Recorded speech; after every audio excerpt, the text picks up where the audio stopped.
Hello everyone, welcome to the channel again. इस video में हम लोग बात करेंगे एनबीएस केवीएस और ईएमआरएस के रिगार्डिंग जो कुछ डाउट्स थे जो आप लोग कमेंट्स में पूछ रहे थे, जो पहले के वीडियो डाले हुए हैं वहाँ पे। एक्चुअली मैं आपसे एक रिक्वेस्ट करना चाहूँगा, क्योंकि हो सकता है कि आपके बैकग्राउंड में थोड़ा सा साउंड आ रहा होगा, यानी कि मेरे बैकग्राउंड से थोड़ा सा साउंड आ रहा होगा। एक्चुअली क्या है कि मैं थोड़ा छुट्टी पे हूँ और गाँव में आया हुआ हूँ, और यहाँ पे मेरे पास जो रिक्वायरमेंट्स चाहिए वीडियो एडिटिंग के लिए वो यहाँ पे नहीं है, ठीक है। तो थोड़ा सा एडजस्ट कीजिएगा, वीडियो काफ़ी अच्छा होने वाला है। और जैसे कि मैं पिछले वीडियो में भी आपसे बोला था या फिर बोलते रहता हूँ कि यदि आपने ये थंबनेल देख करके आए हैं, यहाँ पे जो भी चीज़ें आपको यहाँ पे चाहिए होंगी, यदि सब कुछ समझना चाहते हैं तो वीडियो को पूरा देखिएगा, क्योंकि आधा अधूरा आप भी देखेंगे तो हो सकता है कि कोई इन्फॉर्मेशन आपको मिस इन्फॉर्मेशन लगे। तो वो चीज़ को अवॉइड करने के लिए वीडियो पूरा देखिएगा, ठीक है। तो बिना किसी देरी के वीडियो को शुरू करते हैं, ठीक है।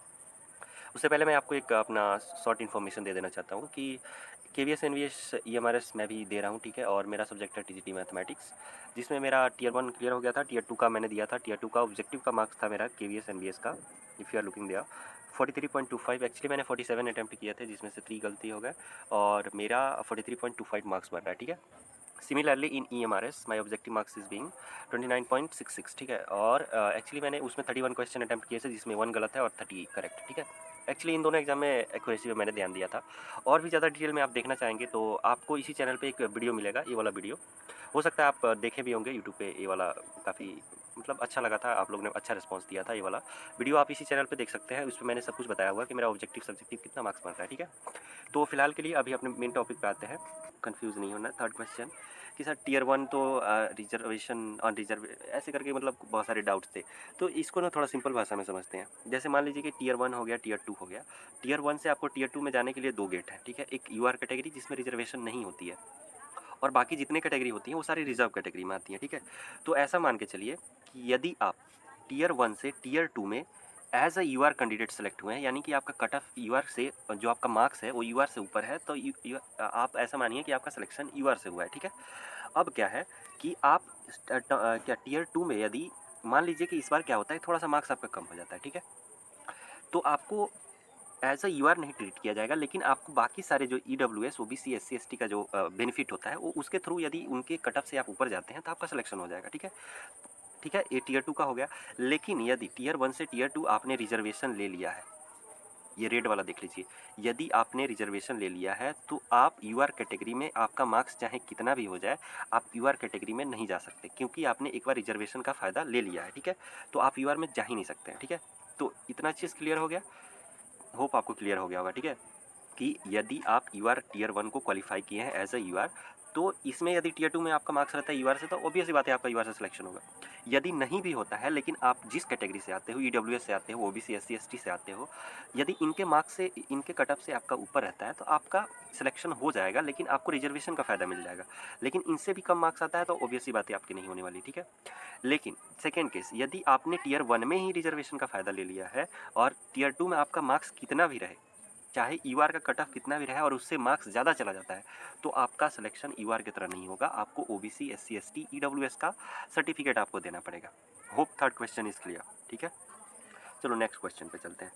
नेक्स्ट क्वेश्चन एक और टॉपिक था कि सर नेक्स्ट ईएमआरएस का वैकेंसी कब आएगा। देखो यार, इस चीज़ को लेकर के भी मैंने पहले ही बता चुका हूँ मैं आपको, फॉर गोइंग टू लुक दिया। मैंने पिछले वीडियो में ही बोला था, आई मीन्स जब मैं एक्सपेक्टेड कट ऑफ बताया था कि मेरा एनालिसिस क्या कर रहा है, उसमें मैं बोला था कि मिनिस्ट्री ऑफ ट्राइबल अफेयर ने, मुझे डेट याद नहीं आ रहा है, उसने एक पोस्ट किया था अपने ट्विटर हैंडल पे, जो अभी हम लोग एक्स हैंडल जानते हैं, एक्स के हैंडल से, ठीक है। तो उस पर एक पोस्ट किया था कि हमारा इस बार के सेशन में हमको एक बजट मिला है, जिसमें हमको school number of schools increase करना है, नंबर ऑफ़ हॉस्टल इंक्रीज़ करना है, जिसके लिए हम लोग नए फैकल्टी को रिक्रूट करेंगे, ठीक है। नए फैकल्टीज़ को रिक्रूट करेंगे। तो उन्होंने कहा है कि जब ये वाला वैकेंसी कंप्लीट हो जाएगा तो हम नेक्स्ट वैकेंसी का हम लोग अपना एक निकालेंगे, लेकिन उसका कोई डेट नहीं बताया गया था कि इस डेट को निकलेगा, ऐसा होगा वैसा होगा।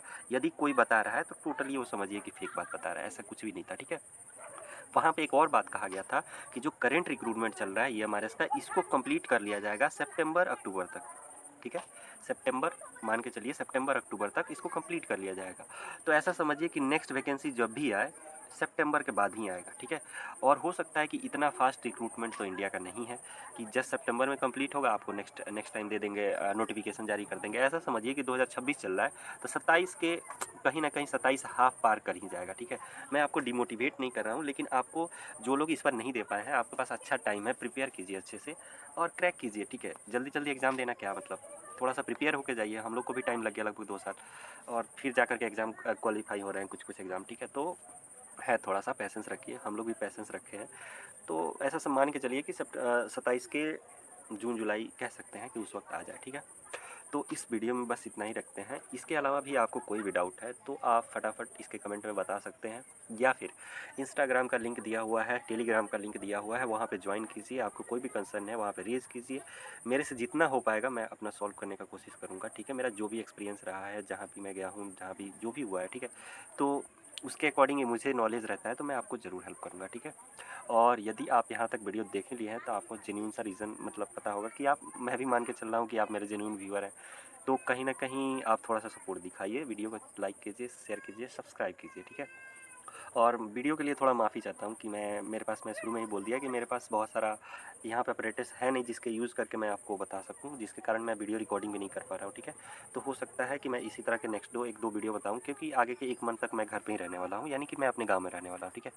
तो thanks for watching, keep smiling. देखिए, एक चीज़ लास्ट में मैं आपको बोल दूँ कि बस हँसते मुस्कुराते रहिए, बाकी वैकेंसी आएगी, जाएगी, उसमें हो जाएगा, कहीं न कहीं हो जाएगा। यदि आप सीरियस स्टूडेंट हैं, पढ़ते लिखते हैं, तो कहीं न कहीं हो जाएगा, ठीक है? चलिए, तो इस वीडियो में बस इतना ही रखते हैं, मिलते हैं अगले वीडियो में।